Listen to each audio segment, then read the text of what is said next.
Yes. Okay. Welcome everyone. Today our speaker is Professor Ramesh Sreekantan from Indian Statistical Institute, Bangalore. Let me say a few introductory words. He's a specialist in the area of number theory and algebraic geometry, especially theory of algebraic cycles. Before his current position, he has held various visiting positions and faculty positions at various distinguished institutes all over the world, including IIS Princeton, Duke University, USA, University of Toronto, Canada, and TFR Mumbai. He will be giving 2 talks in this series. Today is his first talk. He will speak about K3 surfaces and their special geometry. The title for his talk is The First K in K3. Over to you, Professor Sreekantan. Thanks, Rakesh, and thanks, Devendra, for asking me to speak. So there'll be 2 talks. First, can everybody hear me clearly, or is there any distortion? I can hear a cat. Okay. So, yeah, there'll be 2 talks. The first talk, this is mostly background and on Kummer surfaces, not quite K3 surface so much. But, and then the second talk will be more about some recent work on K1 or K3 surfaces, okay, and applications to something else. So, yeah. So since this is yeah. So today's talk will be mostly maybe 19th century mathematics. Of course, I probably won't prove anything. In fact, yeah, I won't prove anything. Okay, but yeah, it's I found it quite beautiful, so I thought I'd describe it. Okay, so in his book, I should start writing. I can't just read my notes. So in his book,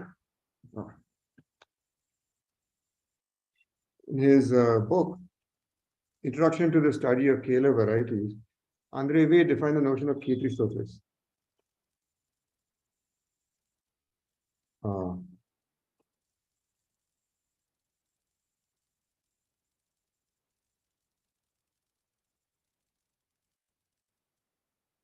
So maybe my writing may not be so nice, but I've written kind of neater notes which I'm happy to share afterwards. So maybe I will apologize in advance for the. It's kind of a little difficult to write on. Have your notes. Okay. Yeah. André Weil introduced the notion of a K3 surface, and he says the name comes from Kummer, Kahler, Kodaira, and the mountain K2 in Kashmir. So K3 surfaces come from Kummer, Kahler, Kodaira, and the beautiful mountain K3. Sorry, the beautiful mountain K2, not K3.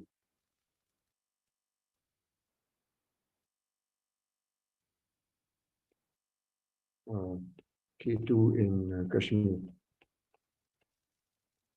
Right? Actually, there is a mountain K3 because this is just K1, K2, K3 is Karakoram 1, Karakoram 2, Karakoram 3. But for some reason, he chose the mountain K2, which is the second tallest mountain in the world. Okay. So a K3 surface is just a simply connected complex surface with trivial canonical bundle. Okay.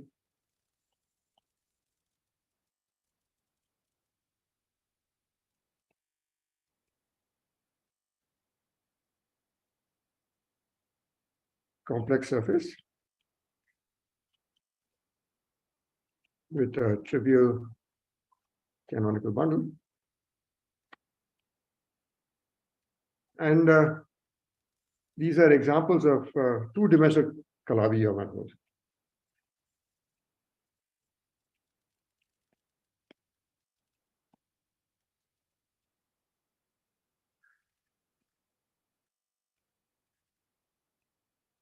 So, I mean, the first 1-dimensional Calabi-Yau manifolds are elliptic curves, okay? And 2 dimensions are K3 surfaces. 3 dimensions are what is usually called a Calabi-Yau threefold, which is the most commonly studied Calabi-Yau manifolds. Now, so in some sense, K3 surfaces are one of the big brothers of elliptic curves, okay? The 2-dimensional analogs of elliptic curves. But the other one is an abelian surface.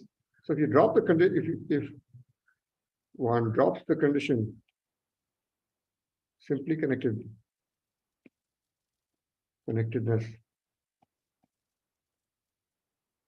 requirement, then one also has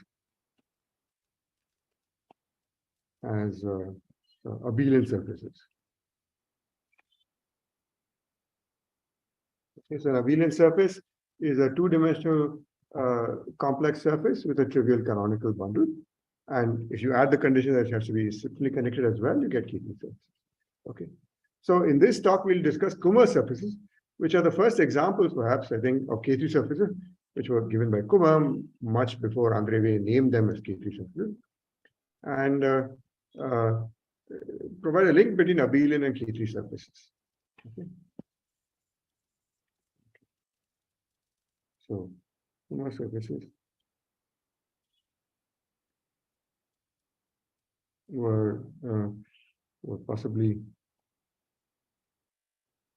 first examples.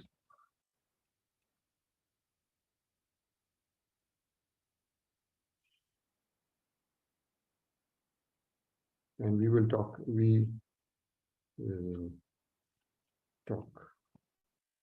about them and link with abelian surfaces. So in some sense, abelian surfaces are special cases of, as we'll see, they're special cases of K3. So let AL be a principally polarized abelian surface.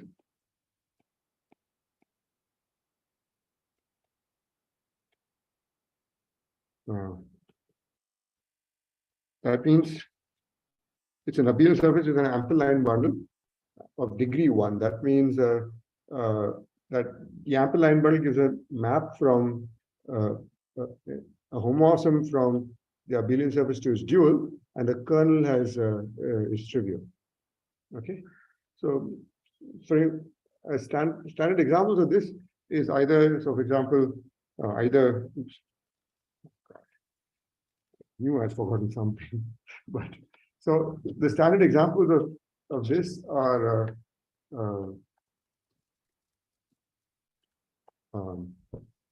products of ellipticals. So if A is E cross E prime, where E and E prime are ellipticals, then that's an example of principal abelian surface. That's a sort of degenerate example. Okay, and the other is the Jacobian of a genus 2 curve. Okay, so if C is an irreducible genus 2 curve, then the Jacobian of C, if A is Jacobian of C, it is a principally polarized abelian surface. Actually, maybe I think I'll just show my notes. That'll make it easier because I can just go through the notes slowly. Yeah, that may be a better idea. So let me do that. I hope this is the right one. Okay. Maybe I'll add to the notes. Okay, so this is where I was. Can you see this now? Oh, wait a minute. Huh. This hasn't changed. Oh, this will not change. Sorry. Okay, sorry about that. Okay, right. Okay, I'll just use this as a marker, then as a pointer. Okay, so if you have a principally polarized abelian surface, okay, then it's either the Jacobian of a genus 2 curve, irreducible genus 2 curve, or a product of 2 elliptic curves, okay, where E and E prime elliptic curves. They need not be isogenous or anything, okay. So we'll mostly be concerned in the case when the abelian surface is the Jacobian of a genus 2 curve. What this is, right? But most of what we say will work for the case when the abelian surface is E cross E prime. The slight modification you might have to do something. Okay. Right. So if A and L is a principally polarized abelian surface, then H naught A L squared, the square of the ample line bundle with sheaf homology, it's of dimension 4. So you get a map from A to the projectivization of that thing, which is a P3. Okay. So the map induced by the sections gives you a map to P3. Okay. Now the image Ka, which you call Ka, is a degree 4 hypersurface in P3, and it's called the Kummer quartic surface of A. Okay. So the picture, if you saw on the poster, there was a picture of some sort of surface with a lot of nodes on it, and that is the Kummer quartic surface. I guess whoever made the poster got it from Wikipedia, maybe, I don't know, or maybe drew it. Okay. So since L squared is what's a symmetric line bundle, that means invariant under pullback by -1. Okay. The map factorizes under the action of -1, and so you actually get a map from A modulo plus -1 to P3. Okay, and that map is an embedding. Okay. So more or less, you can think of the Kummer surface as A modulo plus -1. Okay, so this is like from an elliptic curve to P1. You can think of the elliptic curve modulo plus -1, giving you a P1 with, and that has 3 distinguished points or 4 distinguished points. Okay, the ramification points. Here, the map from A to Ka is ramified. It's a double cover ramified at 16 two-torsion points. So on an Abelian surface, there are 16 two-torsion points, and of course they will be fixed by x going to -x. So they're ramified under this map. Okay, and so A modulo plus -1 or Ka is a nodal surface with 16 nodes. Okay, and I should say that the map from induced map from A modulo plus -1 to P3 is an embedding. So therefore, you can just think of the Kummer surface as A modulo plus -1. Okay, I mean usually you call the image in P3 the Kummer surface, but whatever. I mean you can just think of it as A modulo plus -1. Okay, so this is certainly not an K3 surface because for one, it's not smooth. Okay, right? So yeah, but the image of the two torsion points give you nodes on Ka, and they're the only singular points on Ka. Okay. Now it turns out that these nodes have a particular configuration which is very interesting, called a 16-6 configuration. Okay, so if you take a symmetric divisor in the translation of L0. Okay, in the linear system of translation of L0 by a two-torsion point. Okay, it turns out that that can be thought of as the intersection. The image of that is the intersection of a hyperplane in P3 with the Kummer surface. Okay, so what you have is well, this is a 4-dimensional. It's a degree 4 surface. So hyperplane will intersect in a curve of degree 4, which is 2 times phi of d. And that phi of d will be a conic. Okay, so there are 16 distinguished conics on this Kummer surface, coming from the 16 distinguished singular, what are called singular planes. Okay, singular in the sense doesn't mean not smooth, but means exceptional. Okay, and there are 16 exceptional points coming from the image of the two torsion points. Okay. And these 16 planes and 16 points, or 16 conics and 16 points, have a particular configuration, which is very interesting. It's called a 16-6 configuration. Okay, any point lies on 6 planes, and every plane contains 6 points. Okay, and any 2 planes intersect at 2 points, and any point lies in the intersection of exactly 2 planes. Okay, so this is the specialty of the configuration of points and these singular planes on a Kummer surface in P3. Okay. Okay, so then you have this Kummer surface. It's not a K3 surface or anything, but there are 2 things one can do. One is you can blow up the 16 nodes. Okay. When you blow up, you actually get a K3 surface. So given an Abelian surface, there's a sort of a natural way of associating a K3 surface, which is the blow up of the 16 nodes of the Kummer surface. Okay, and this K3 surface, K tilde A, is sometimes called the Kummer surface. So it's again notationally, I mean, maybe sometimes the K3 surface is called the Kummer surface. Sometimes you call the other one, the Kummer quartic surface or whatever. But we will refer to it as the Kummer K3 surface, okay? And A modulo plus minus 1 as the Kummer surface, okay? Now on this K3 surface, this K3 surface K tilde A, okay? It's a smooth K3 surface, and its Picard number is greater than or equal to 17, okay? Because there are Picard number is the number of elements in the Néron-Severi group. That means codimension 1 cycles modulo homological equivalence, or basically the images of the cycles in the homology group. Okay, so the algebraic part of the homology group. Okay, there are 16 coming from the 16 exceptional divisors. Each of them will give you a different class, and then you have the class of the polarization. So you have 17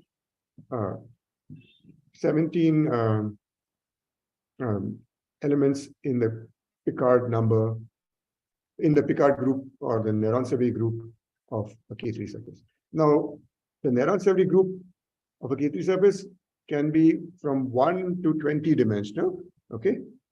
But this is at least 17. So it's a sort of very special K3 surface, okay? And under some conditions, under some good conditions, if you have a K3 surface with 17 elements in the Néron-Severi, then it is also coming from an abelian surface in this manner, but not always. So therefore, given an abelian surface, there's a canonical way of associating a K3 surface, okay? And this is a bit remarkable because an abelian surface, after all, is a Hodge structure of weight 1. While K3 surface, the interesting Hodge structure, I mean, there's no H1, so H1 is trivial. So the interesting Hodge structure is a weight 2. So it's sort of giving you a connection between weight 1 and weight 2 Hodge structure. And it turns out you can go in the opposite direction. So given a K3 surface, you can associate an abelian variety, okay?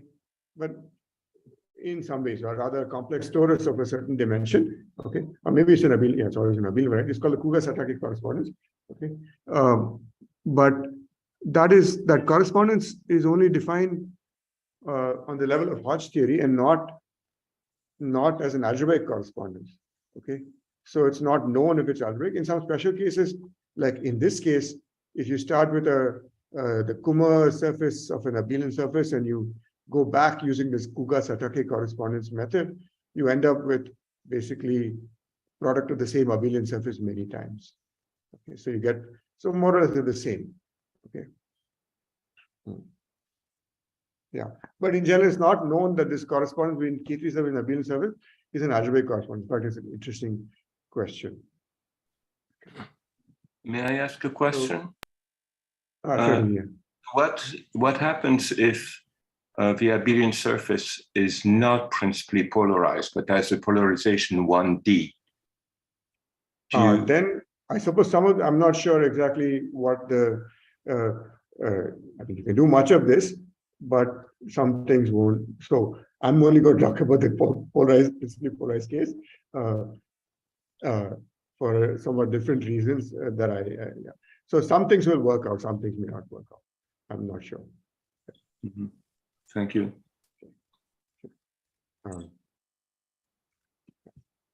So there is one more thing you can do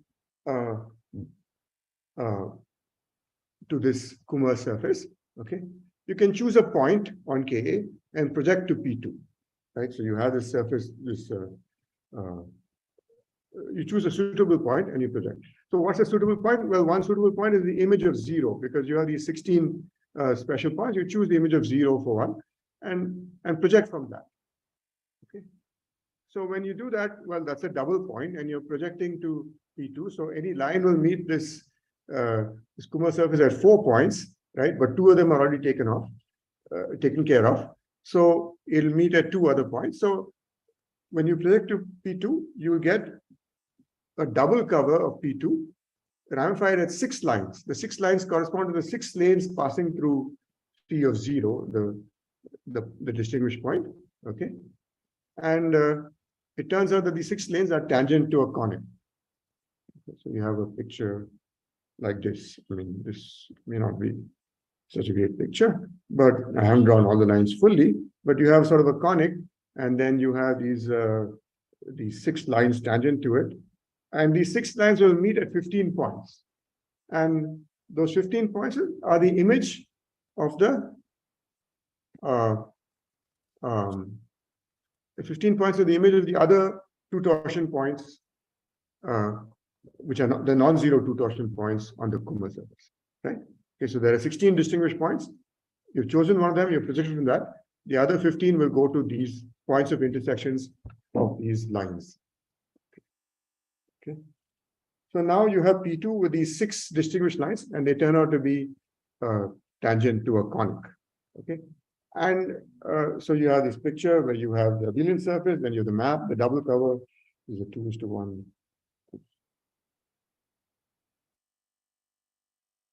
And there's another 2:1 map. And this, of course, is the vertical map is a birational map, right? Okay.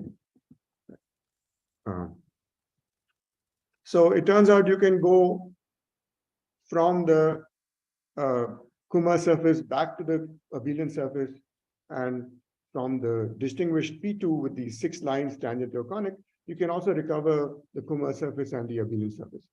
So somehow this P2A, which is this P2 with the 6 distinguished lines and which are tangent to a conic, contains the same information as an abelian surface. Okay.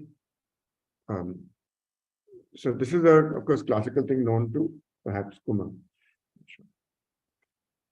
So what can you say about the abelian surface from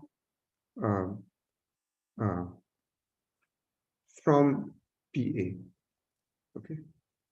So recall that the Néron survey group is the group of devices modulo algebraic equivalence. Okay, and as we said that on this Kummer surface, it is of rank 17, and right. Equivalently, the map is the image of the cycle class map to H4 of X, where for any sorry, I've confused X and A here. I should say A. So A is maybe I'm talking about abelian surfaces here. Okay. Right. Now on an abelian, yeah. So if A is an abelian surface, the Néron survey group is the divisors modulo homological equivalence or algebraic equivalence. In this case, for divisors, they're both the same, so there's nothing to worry about. Okay, it's the image of the cycle class map in the homology, right? Okay. There's for abelian surface, there's an alternative way of thinking about these things. Okay, there's an involution on the endomorphism ring of an abelian variety called the Rosati involution, induced by the polarization. Okay. And the Néron survey group is the fixed points of the endomorphism algebra under this Rosati involution. Okay. And if rho is the rank of the Néron survey group, it's called the Picard number. Okay. So now if you start on abelian surface over C, the possibilities of the endomorphism ring are, first of course, is when the endomorphism ring is just Z. Okay, this is the generic, most abelian surfaces have this property. It's like an elliptic curve generally have endomorphism ring Z. Okay. But then you can also have endomorphism ring equal to Z square root of delta, where delta is bigger than 0. So this is an order in a real quadratic field. Okay. Or it could be Z direct sum Z. So it could also be the degenerate case. The delta could also be a square. Right? Okay. So in that case, so in the first case, the Rosati involution acts trivially. In the second case as well, the Rosati involution acts trivially. So the rank, the rank of the Picard number, the Picard number is 2. Okay. And yeah, the third case is when you have the endomorphism ring is an order in a quaternionic division algebra. Okay. Or the degenerate case when it's order in M2Q, it's like M2Z or something. Okay. In both these cases, the Picard number is 3. Okay. And that can be, and the Rosati involution acts by, so for example, on M2Q, it acts by sending it to its it's transposed by transposition. So one second. Sorry, I'm a bit interrupted by my son.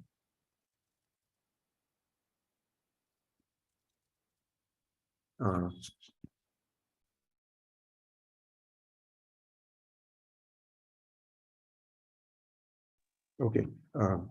So the endomorphism ring it could be either M2Q or a quaternionic division algebra or an order in a quaternionic division algebra. In both these cases, the endomorphism, the Picard number is 3. Okay. Yeah. Right. And the fourth case is when the Picard number is 4. Okay. And in that case, Theorem of Shioda and Mitani says the abelian surface is necessarily a product of isogenous elliptical with complex multiplication. Okay. So there are 4 possibilities for abelian surfaces. They can have Picard number 1, 2, 3, or 4. Okay. And generically it's 1. Then on a certain subvariety you have 2. On certain subvarieties you have 2. On smaller. So one way of thinking about it is that on the moduli of abelian surfaces, generic, which is a 3-fold, the moduli of abelian surface is a 3-dimensional complex manifold. So generically you have an endomorphism ring Z. Inside that you have certain surfaces where you have endomorphism ring either Z direct sum Z or an order in a real quadratic field. Okay. Or the third case is when you have a modular curve or a Shimura curve, in which case the endomorphism ring is sort of rank 3. Okay, so it's and the fourth case is when the endomorphism ring is a product of 2 ellipticals. 1 minute. Sorry, excuse me.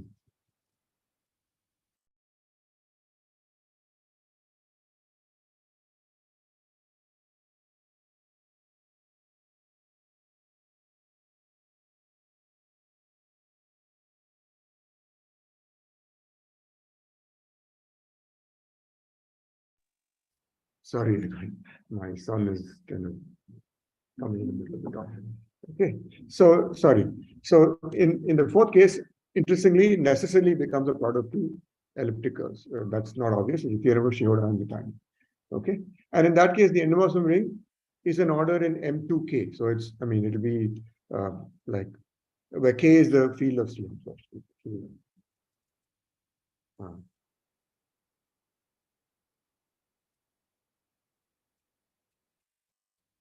So the moduli is 3-dimensional.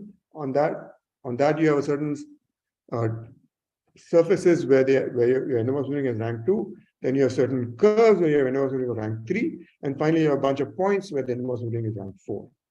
Okay, so you can think of it, as So the possibilities are 1, 2, 3, and 4, and on the corresponding K3 surface, okay, the possibilities are 17, 18, 19, and 20. 20 is the maximum possible in a K3 surface. Those are called super singular K3 surface, which just means that more or less it's the Kummer surface of a product of 2 ellipticals with Cm by the same field. Okay. So now, how do you describe these extra cycles? That's a natural question you can ask.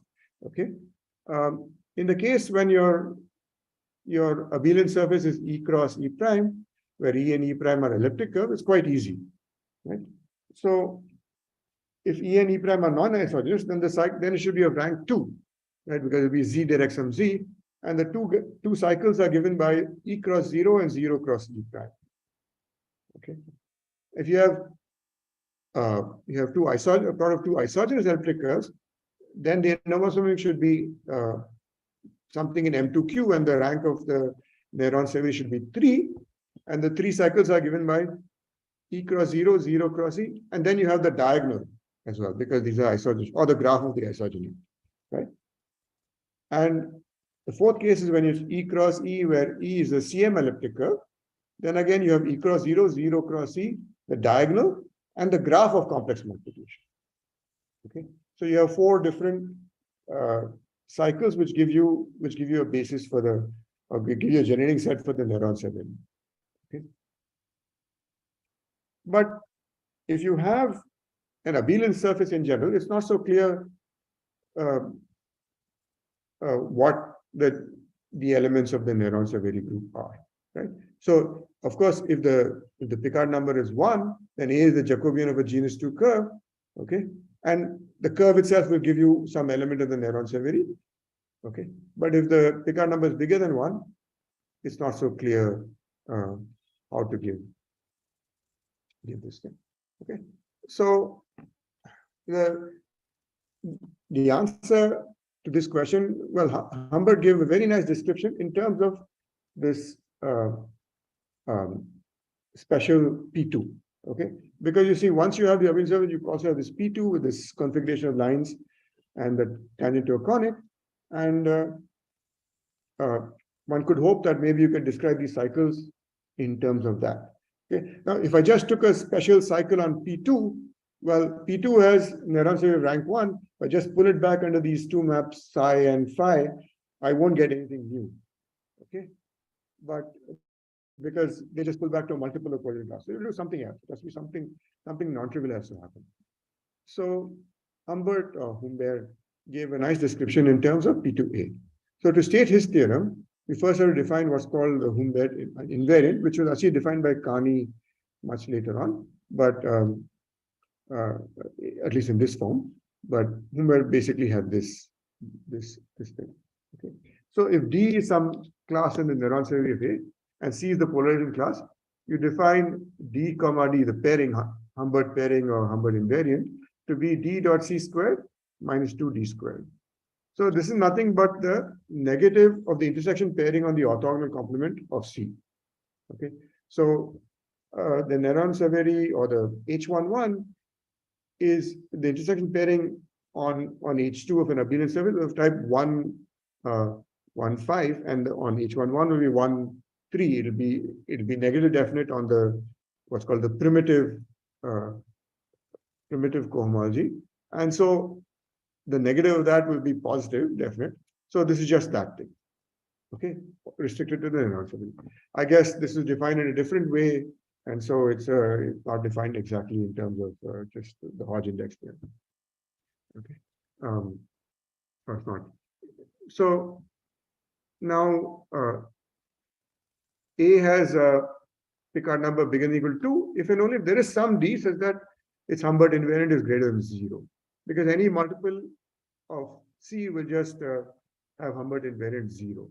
Okay, and this is if and only if end A contains Z, so Z root delta for some delta bigger than 0. Okay, right. So where delta is positive, right? So having something of non-trivial Humbert invariant is equivalent to saying that you have a non-trivial element in the neuron severity which is not a multiple of polarization class. Okay, and so in some sense, yeah, the set of points on the model of abelian surface where you have such a D, okay, so the D squared is some fixed number delta, is called the Humbert surface of invariant delta. Okay, so another way of thinking about it is because all these abelian surfaces will have the same endomorphism ring, which is determined by that D. Okay, so it's a moduli of abelian surface whose endomorphism ring contains a particular order. Okay, so this is nothing but what's called a Hilbert modular surface, or this is the image of a Hilbert modular surface in the moduli of abelian surface. Okay, so these are certain distinguished surfaces on the moduli of abelian surfaces. Okay, now and the case when you have, say, Picard number 3 is essentially the intersection of the 2 of these surfaces in the moduli of abelian surface. So you'll have 2 distinguished elements of Humbert invariant, say delta 1 and delta 2, and then when you have 3 of them, you have delta 1, delta 2, delta 3, you end up with CM points. Okay, products of 2 CM ellipticals. Okay, so what is Humbert's theorem? So he says you look at this P2, which is with the 6 lines, and let Qij be the 15 points of intersection of the lines. Okay. Then he proved that A has a cycle of invariant 5 if and only if there is a conic Q contained in P2, so that Q passes through 5 of the 15 points, Qij, and is tangent to the 6th line. So, for example, if it passes through the points Q1, well, if it passes through Q12 and Q23, it'll meet each line at 2 points because it's a conic, right? So it'll meet, say, Q12 and Q23, then Q23 and Q34, and Q34 and Q45. Then it has to meet Q51 and Q12. That's the only way this configuration happened. And the condition that Q is that Q should meet the 6th line tangentially. Okay, so it's always meeting at points of order 2. Okay, right. So one thing you should note is that there always exists, given any 5 points in the plane, you always have a conic passing through that. This is the analog of the statement that any 2 points in the plane, there is a line passing through them, right? Okay, so so what is special in this case is I can just take these 5 points Q12, Q23, Q34, Q43, and Q51, take a conic passing through that. That will in general meet the line L6 at 2 points, right? But if those 2 points are the same, in other words, if my conic meets them tangentially, then you have multiplication by Q squared root of 5. You have a element of Humbert invariant 5. Okay, but what is this cycle? So if you have this configuration, so I can't really draw a picture. Well, yeah, maybe I can have a picture here. So special conic plus 1, 2, 3, 4, and 5. Plus these 5 extra lines, and then it's meeting some 6th line. Right? So this is the sorry, this is not the conic, but yeah, you would have this configuration, right? In general, if I didn't, in general, it might meet the line at 2 points. Okay. So how do you get the extra? So if I just pull back that conic is an element of P2, right? So if I pull it back under this map, if I take, I think psi upper star of, so let's Q be this conic, and then phi upper star of Q, there'll be some element in NS of A, but that will just be a multiple of the polarization class. So that won't work for the purpose of finding the extra cycle of. So what happens is that the first map, so you map psi from Ka to P2A, right? Okay, maybe I can somehow add a page. So, yeah.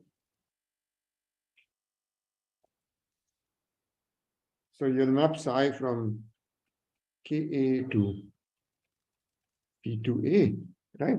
Okay, and if I take psi inverse of Q to Q, you look at this map, right? Psi inverse of Q is a double cover of Q, right? Okay, but what are its ramification points? The ramification points are basically the points Qij, because of the points where so the ramification points will be where the conic meets the sextic, which is, so there's a distinguished sect S, which is the product of the lines Li, right?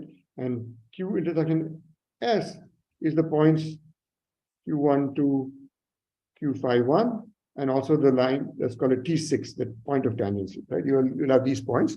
These are all ramification points, and they're all singular. They're all singular points of psi inverse of Q. Okay, so if you take the normalization, you get rid of all these singular points, and you'll get rid of all these ramification points as well. So in the normalization, the map psi inverse Q tilde to Q is an unramified double cover of this conic. So therefore,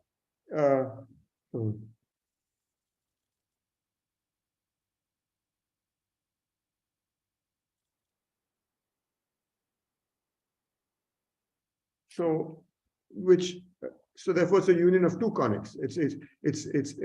There are no irreducible unramified double covers.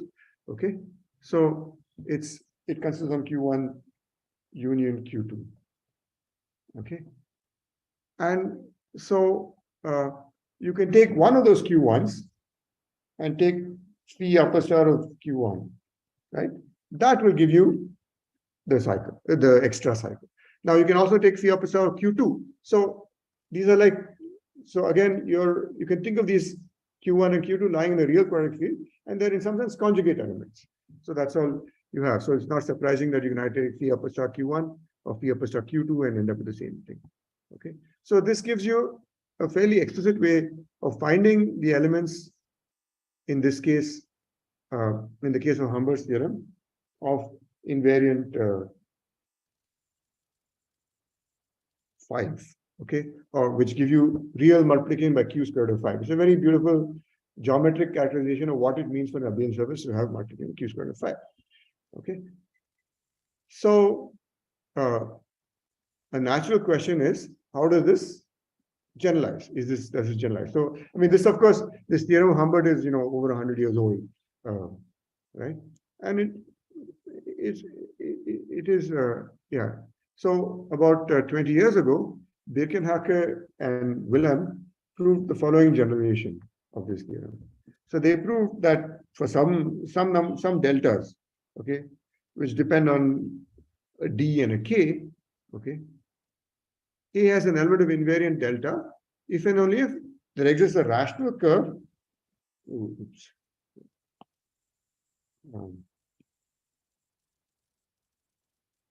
Rational curve of degree d passing through. There's a rational curve of degree d passing through k of the points qij and meeting the sextic product li at the other points with even multiplicity. So the earlier condition would have to be tangent. That was the only possibility. But if you have higher degree curves, firstly, they need not be rational. They're in general not rational. But what Birkenhacker and Wilhelm proved was it's not an if and only, sorry. If you have multiplication by delta, it implies there's a rational curve of degree d, which passes through k of those points and meets the sextic at points of even multiplicity. So it's sort of the kind of a very natural generalization where kappa is or k is going to be some collection of those images of the two torsion points, okay, the qij's, and d is the degree, okay, and they will determine delta. So this is not all possible deltas, but many deltas, okay, right. Yeah. So, yeah. So, for example, I mean, Humbert himself had proved another theorem where if you take a conic which passes through 4 points of those qij's and meets the remaining 2 lines tangentially, okay, then your corresponding Abelian surface has multiplication by q has an element of invariant 4 or 8. And a third case which comes in with conics is that you can take conics which pass through 3 points and tangent to 3 of those lines, right? Okay, so I haven't written that down here, but oh god, okay. A conic which passes through 3 points and tangent to 3 lines, and that also gives you a cycle of invariant 9. Okay, so that's the case of conics. Okay, and again you have a similar characterization for you have a degree 3 curve or a degree 4 curve. Okay, but once you go to degree 3, degree 4, of course, a degree 3 or degree 4 curve is not necessarily rational; it has to be singular, right? Okay, so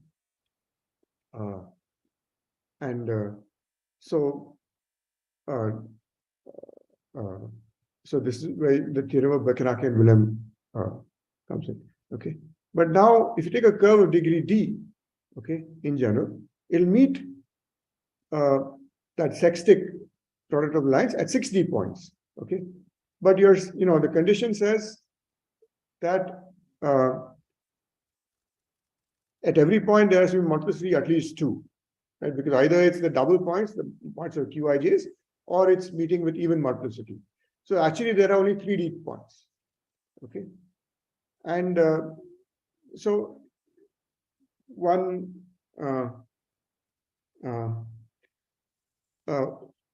remarkable thing is that now, as we noticed, if you take any 5 points, there always is a conic passing through it. Or if you take any 3 points and 2 lines, there always exists at least one conic passing through those 3 points and tangent to those 2 lines. Okay, or take 4 points and 1 line, there always exists a conic passing through those 4 points and tangent to that line. But being tangent to the second line is the exceptional condition. Okay, so similarly, it turns out there always exists a rational curve degree D passing through 3D minus 1 points. Okay, so the fact that it should meet at 3D points in this special way is the exceptional condition, and that's why you get the extra multiplication. Otherwise, generically, you always have, if I have 3D points here, if I take 3D minus 1, if I throw out 1 point, I take 3D minus 1 of them, okay, I will always find a rational curve passing through the 3D minus 1 points. Okay, but it won't in general meet the sextic at that point. Okay, it might meet at some other points.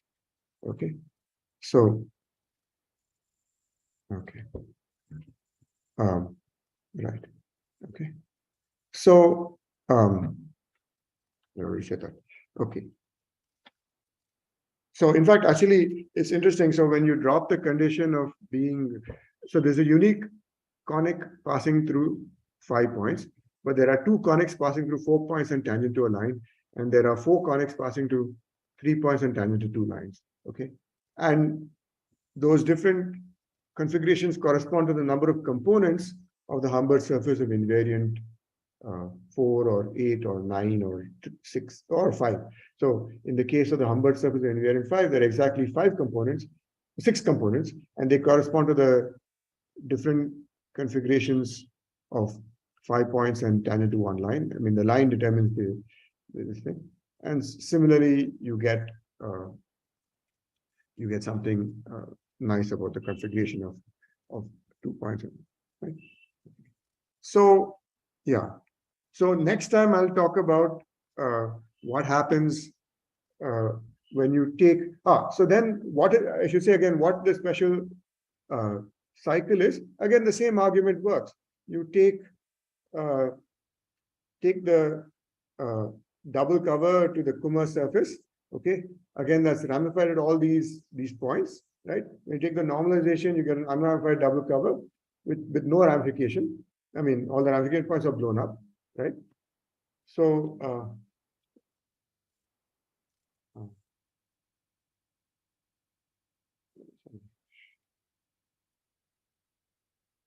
okay.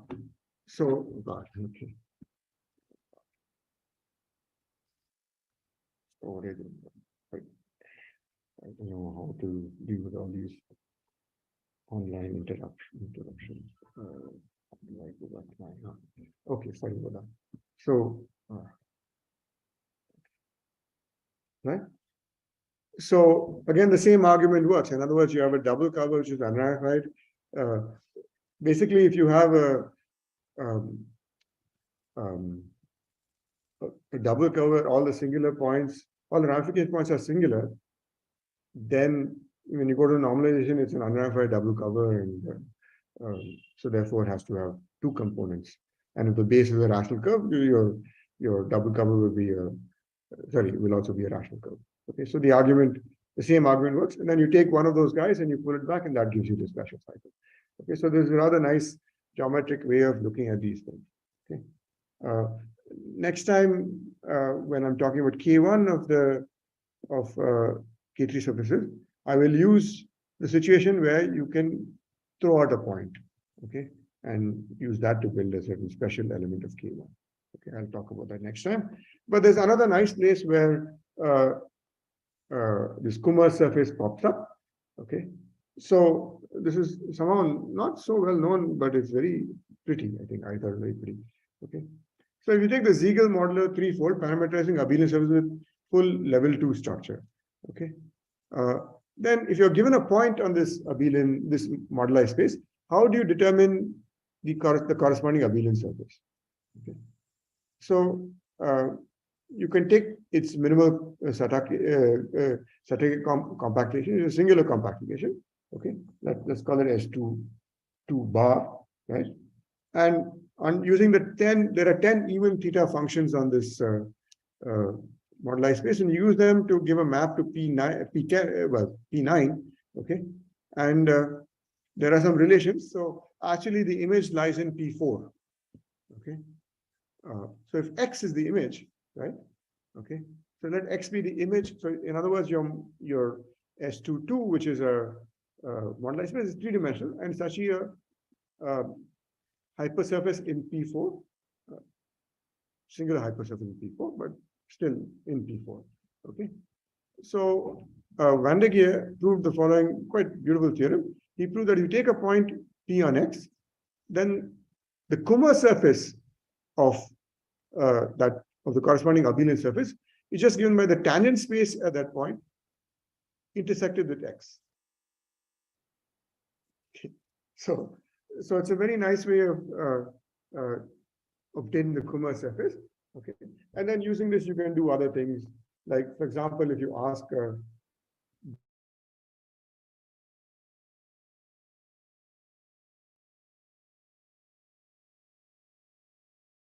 it has to have something to do with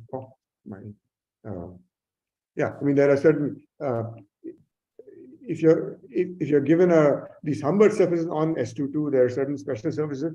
They will end up giving you curves on this Kummer surface, but those curves need not pass through the point P. The point P will map to the image of 0 in the Kummer surface. Okay, and the curves need not pass the point P, but when they pass to the point P, then you actually have real multiplication. So it's somehow there's some more geometry to be understood there, but it's a very beautiful way of recovering the Kummer surface, at least of the abelian surface, directly from the geometry of the Siegel modular threefold. Okay, so I thought I'll stop here. So next time I will talk about the construction of certain elements of K1 of K3 surfaces using this description I have here of the theorem of Bacharach and Willem. Okay, and then we will use that to connect with other maybe other things to do with yeah, maybe more number theoretic things. So I think I'll stop here. I guess I'm a little early, but yeah, finished what I want to say. Thank you. Okay, thank you, Professor. So let's thank Professor Sreekantan for his nice talk. Are there any questions?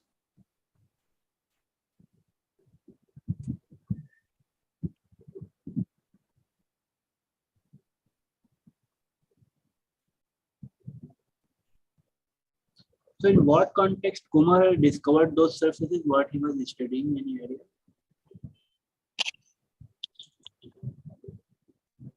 I think he's disconnected at the moment. Did you That I'm not sure. I mean, I guess you asked in what context did Kummer discover those surfaces? Yeah.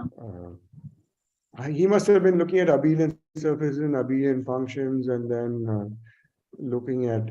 There is a book from again the late 18th century called Kummer's quartic surface. I haven't really seen that, but by Hudson, I think.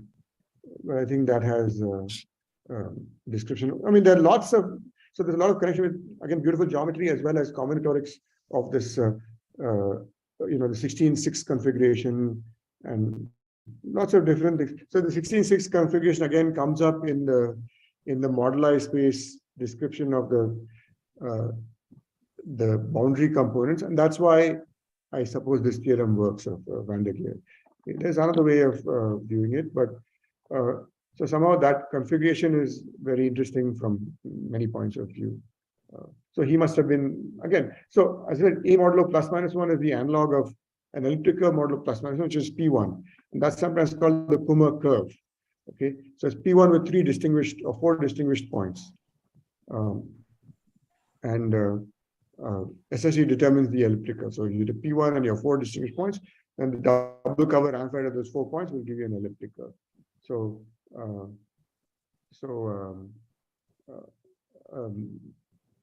yeah. So this is sort of the higher dimensional analog of that. So maybe that's how we came about it. I mean, this Kummer surface is, okay, you have a Kummer variety of an abelian variety in general, okay? And so probably there's a lot of interesting geometry in the Kummer variety. I don't know much about that, actually. I'm more or less stuck with this for some other reasons, but yeah. I mean, essentially, yeah, it's difficult to describe these extra cycles on an Abelian surface or a Kummer surface or a K3 surface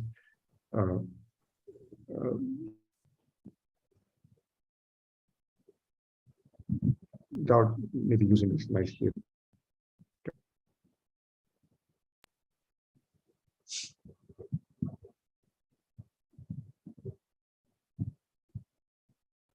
Is there any other question? I think he is not in connection. Oh, I see.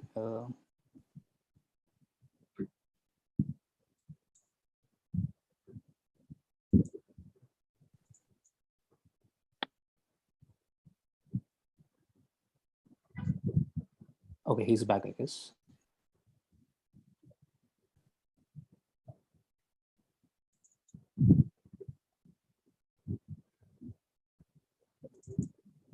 Professor Sreekantan, can you hear us?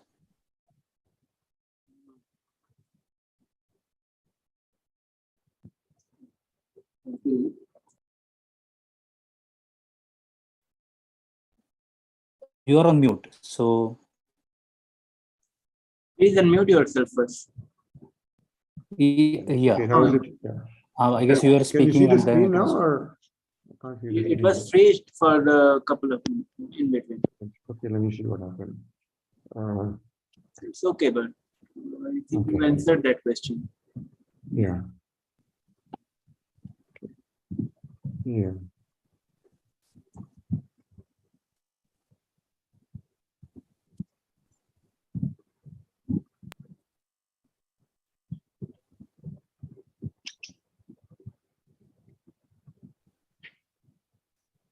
Okay. So suppose you take a hyperelliptic curve like this, you can ask under what conditions does on A1, A2, A3, can you do you have a real multiplication?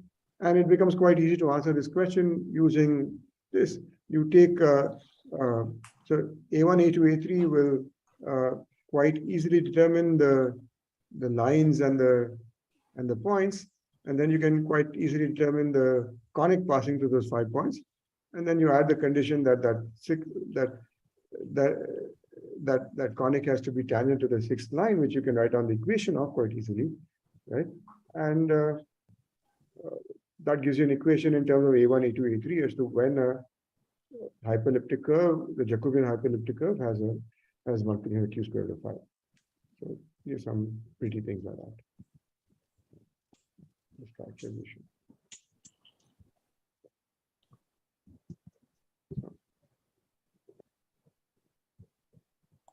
So I had a question. So is this specific geometry associated to this Kummer surfaces? Does it give some extra information about zero cycles? Because there is generally some interest in describing Chow group of zero cycles for K3 surfaces, which is generally hard to describe. Yeah, I don't know. And I don't know, but I suppose you can get some things. I mean, what I will talk about is essentially K1 of the K3 surface. It will give you a way of constructing elements of K1 of the K3 surface, which will give, something. Maybe you can use it to get something that would, could mention 2 cycles, at least some relations within codimension 2 cycles on a K2 surface. I see. So when you say K1, you mean the algebraic K3, Algebraic, K1? yeah. Okay, okay. The group, higher charge group. I see. And then using some sort of Grothendieck Riemann theorem related to 0 cycles. Yeah, you can get some, or codimension 2 cycles would be the correct way to say. Okay, so yeah. Basically, the group which we will consider elements will have to do with relations between codimension 2 cycles. Okay, so you can construct relations between codimension 2 cycles from these. I see. So I'll talk about that when next time, which is on the 7th. Okay, thanks. Are there any further questions?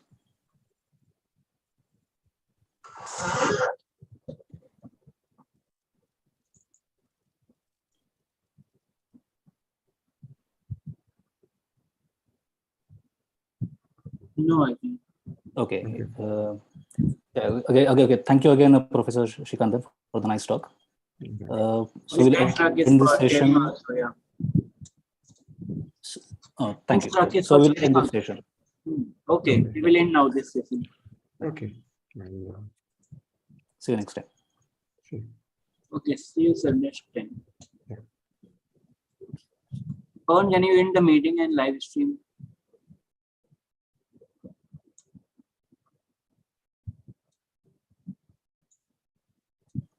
Okay, bye, Devendra.